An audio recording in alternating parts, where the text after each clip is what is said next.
Well, considering our aim this season is to win the Champions League, it only seems to make sense that we begin the season against two teams who are some of the finest in Europe. Let's go and see if we can match up against them.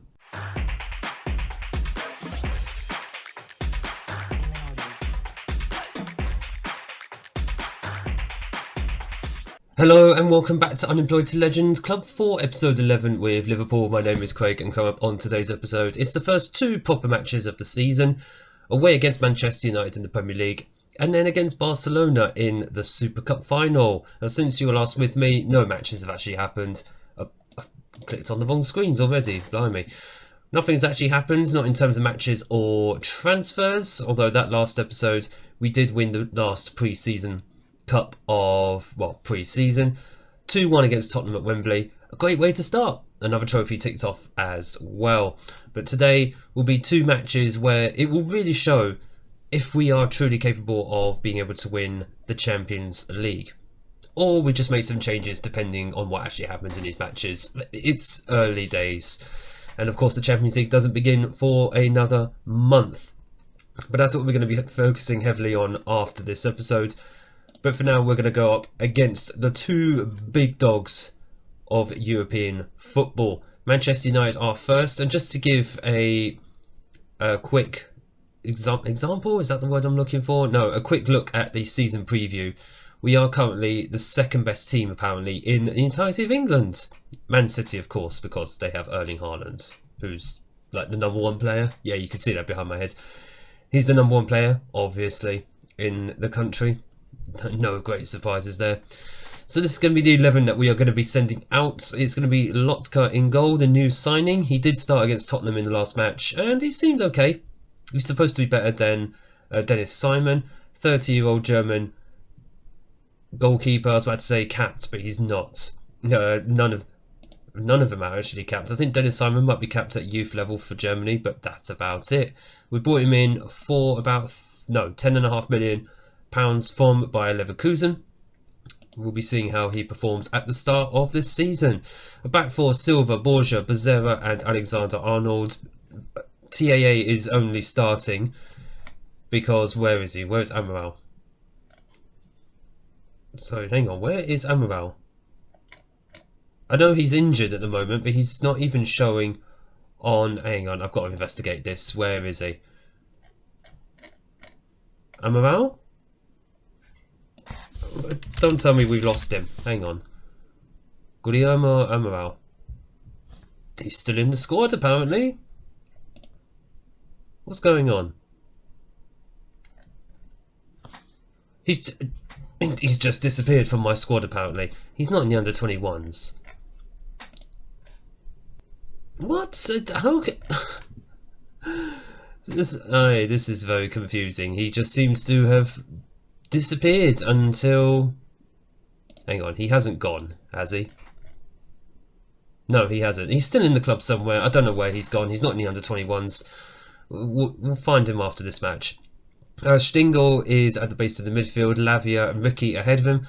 De Catalare, CDK is in attacking midfield with Louis Carlos and Tobar up front. So I was going to hope to start Charlie Ross, see how he does in the Premier League this season. And then he picked up a stubbed toe. He's back in 1 day, so we might see him for the Barcelona match, hopefully. But Guillermo Amaral, who is normally a right back for me, he's missing and he's also injured with a broken foot. How can I lose a player on my squad screen? I'm telling you, I feel like Football Manager just glitches more often than not. He's not showing in my under-21s, but he's still around somewhere. He's not transferred out. I wouldn't sell him. He's only 21, 22 years old. No, he's 21. And he's one of my better players in defence. So it'd be a bit of a faux pas for us to actually not keep him around, as Manchester United are the ones with a early corner. I couldn't see who the corner taker is. But we're seeing now, it's on the far side instead. It's swung in and it has just been cleared and absolutely no one is up front. What's going on here? Tell you what, let's go. Oh my god, I put it on tacking. No. You don't do that at Old Trafford unless you're somehow better than Man United about 10 times over. But like I said, the aims this season and what we're going to be focusing on heavily is the Champions League. Hopefully we'll try and get through to the second half of the season as quickly as possible. after we see in Monday's episode the start of the Champions League, because we'll get a good idea of who we're going to face. But right now, we're not even performing that well against Man United. I know Man United are one of those teams who are always going to be stupidly OP, but we would like to beat them at their place. We actually came close last season. I think we narrowly lost like 3-2, which people say is not a massive disgrace before we beat them at Anfield. So just picking up any form of result away from home against the big boys is always going to be something that you want to do, as Lotka comes out and claims that very comfortably. I think he is slightly taller than Dennis Simon, I want to say. I need to double check that. I'm not going to check that in this match, but probably before the next match against Barcelona. Becerra into Ricky, Alexander-Arnold, Tobar. First bit of possession I've seen from us, CDK. Fair enough, he's trying to make something happen. Unfortunately, he couldn't quite do it. But that's not what I'm paid £150 million for. I paid that much money for him to do something spectacular. Go on, TAA, thank goodness. At least he's a competent right back. As a wing back, naturally. Oh, Tobar claims it, and Luis Carlos capitalises on the mistake by the Man United defender. He kept the ball in for some reason, and Tobar was there first. So that's a huge calamity. Who was that? Is that a real player? Let's have a look. Ibanez. Well, he's shown up on my scout reports before, and we never actually. Well, I think it was too late. We couldn't go for him, but he was always a player that I admired, even at Lens. And somehow, yeah, just messed up there. Fair enough. Right, quite a few players are tiring now. Stingel is going to go off for Maro Katinic, who is going to go in that anchor role at the base of the midfield. Manuel Silva is also very tired. Siman Juntuk, attack. I'll get used to the poor man's name. Our new signing, our new near £150 million signing. We signed him from Tottenham for a stupid amount of money. £147 million is going to rise to. But he looks very good. He looks excellent in central midfield, at right back and left back. He's going to be a star player, but just at the moment he isn't starting because I want him to get that match fitness. Romeo Lavia is also very tired, so Adam Wharton is going to come on as the box-to-box midfielder.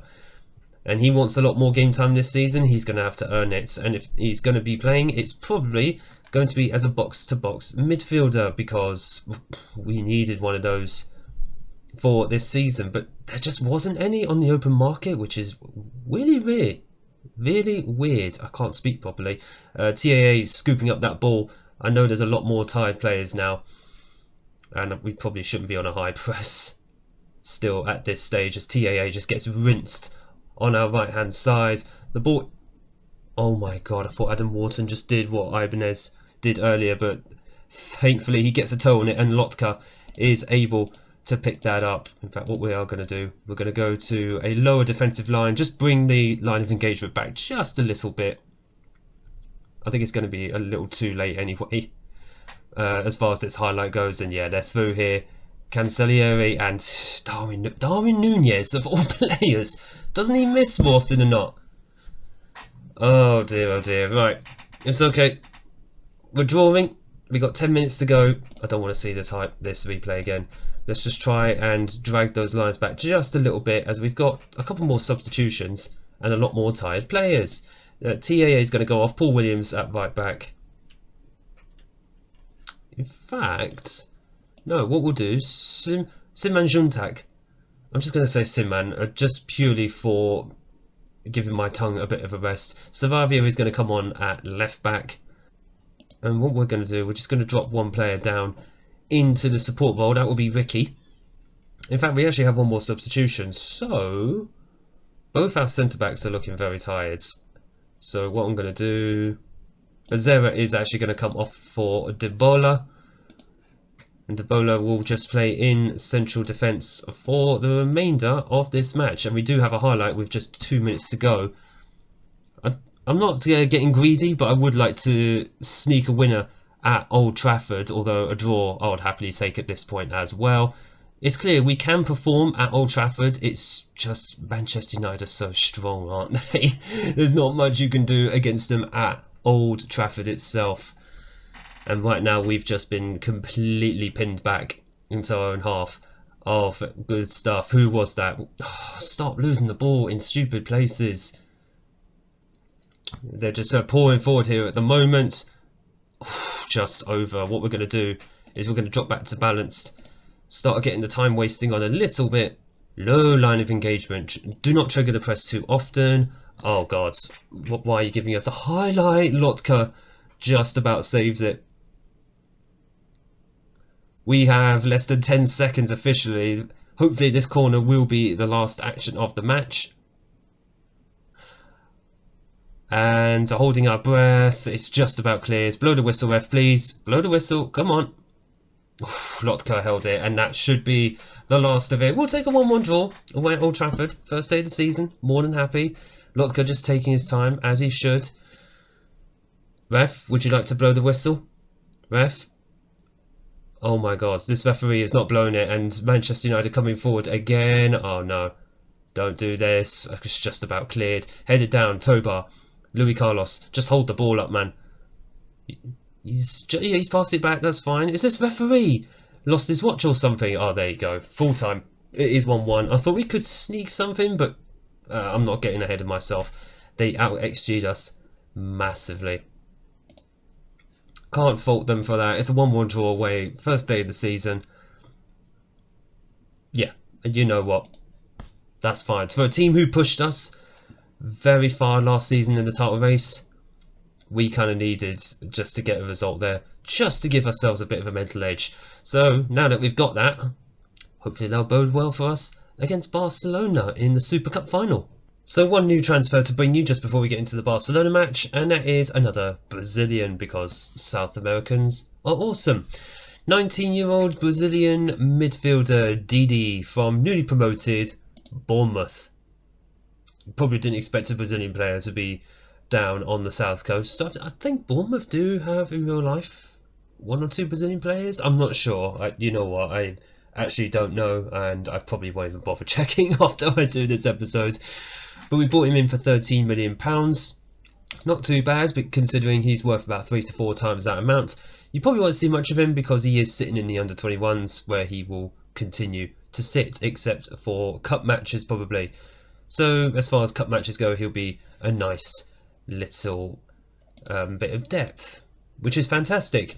But onwards now to the business at hand, and that is the Super Cup final. How many games are happening today? Good grief. So where is this game actually being played? UEFA Super Cup. Is it showing where this match is being played? At the Gamla Ullevi. Oh, in Göteborg in Sweden. So I'm assuming, yeah, IFK Göteborg are the actual team whose stadium we're playing at. Very nice. First time I've been in Sweden for one of these matches then. So this is the 11 that we're going to be sending out. Dennis Simon is recalled to the starting 11. He will more than likely be in for Champions League or all European games overall throughout the season. A back four: Silva, Saravia, Bezerra and Siman Juntek. Siman. Wharton. The man's English, not Polish. Wharton is at the base of the midfield with Ricky and Sestari ahead of him. This is Sestari's debut. Well, his starting debut anyway. He did play against Tottenham in the Community Shield. 18-year-old Italian wonder kid. He can play at central midfield. Played 1 game for Inter in Serie A before joining us for a relatively low £6.5 million. Not one of those big signings, but he's one for the future. Migliorini is in the attacking midfield with front 2 of Ross and Anderson Luiz. All the heavy hitters are on the bench. Axel Ferrer is back from injury. Should we have him on the bench? Who would I even replace him with at this point? Do you know what? Probably no one, actually. We're just going to leave Ferrer off. We'll just leave him off for the moment. Interestingly, by the way, Barcelona, their match fitness, noticeably very, very low. I looked on their schedule, and apparently the last time they played was when they got smacked by us 7-2 in a friendly. The La Liga is actually loaded, so I don't know why they're not playing anything. I haven't looked into what's actually going on at the club. We owe Barcelona after what happened. Well, what happened, unless you're talking about a competitive fixture, what happened last time was we delivered them a spanking. And hopefully, I would love it if we actually give them another one. but I don't know if that will be the case because this is a more competitive fixture. And we are at a relatively small stadium for this match. Is there a reason we picked Göteborg?